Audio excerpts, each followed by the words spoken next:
тағйироте ки ворид кард қувваи қонунии худша пайдо мекунад. Қазоқистон граница гузарам метавонам документ карда.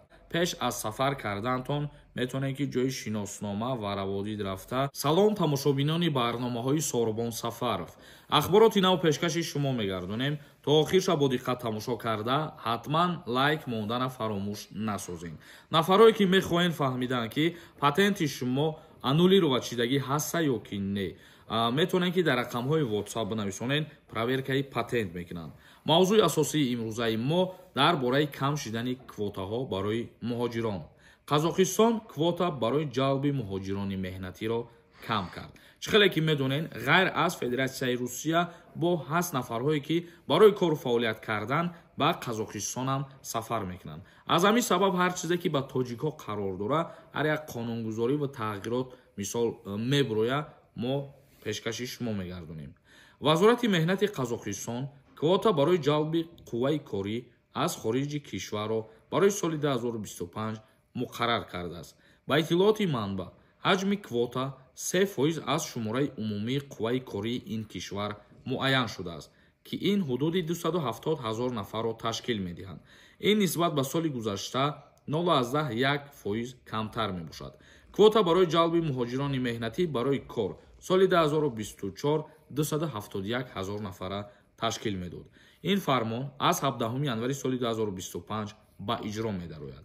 яъне ки Қазоқистон аз 17 январи соли 2025 тағйироте ки ворид кард, қувваи қонунии худша пайдо мекунад ва квота барои муҳоҷироне ки барои кору фаъолият кардан мерафтанд, ҳамира камтар кард бугем. ҳоло шумораи дақиқи муҳоҷирони корӣ дар Қазоқистон маълум нест, чун қисме аз муҳоҷирон ба автобус тариқи марзи Узбекистон ба ин кишвар мераванд.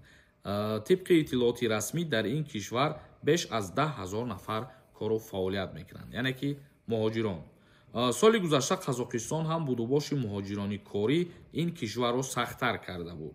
муҳоҷирони корӣ дар 6 моҳ танҳо 90 рӯз ё 3 моҳ метавонанд дар ин кишвар кор кунанд. баъди 90 рӯзи будубош бояд кишварро тарк кунанд ва ҳамин тариқ пас дубора ҳақ доранд баргарданд. ин бод як тағйироти дигар дар қонунгузории Қазоқистон оиди будубоши муҳоҷироне ки кору фаъолият мекунанд. комментарияҳои шуморо хонда ба саволот ҷавоб мегардонем.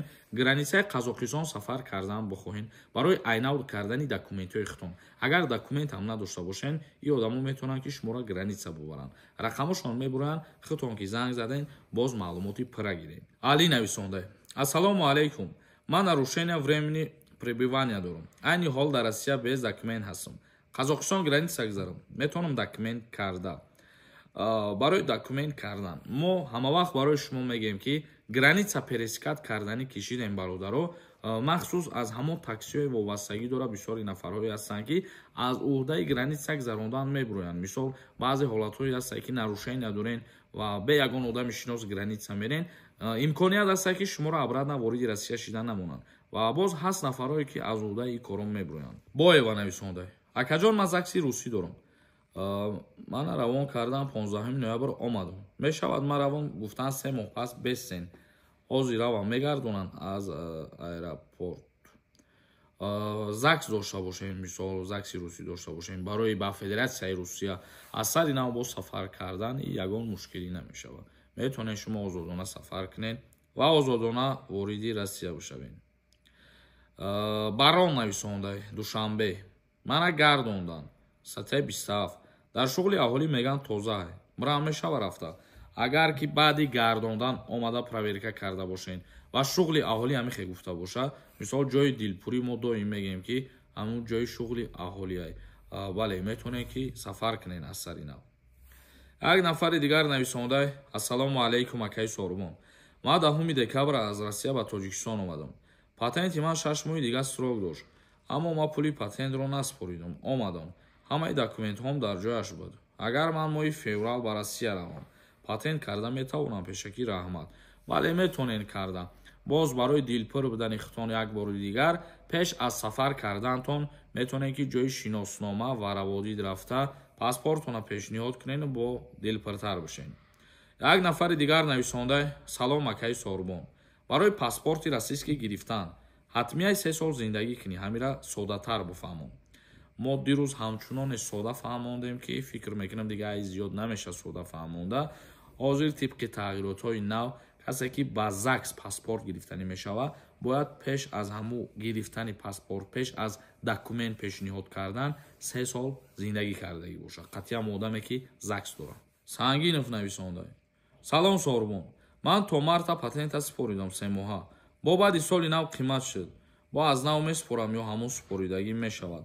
Агар предоплата мақсад супоридагӣ бошен и ягон мушкилӣ надора, лекин ба ҳар ҳол патентона проверка карда бесен.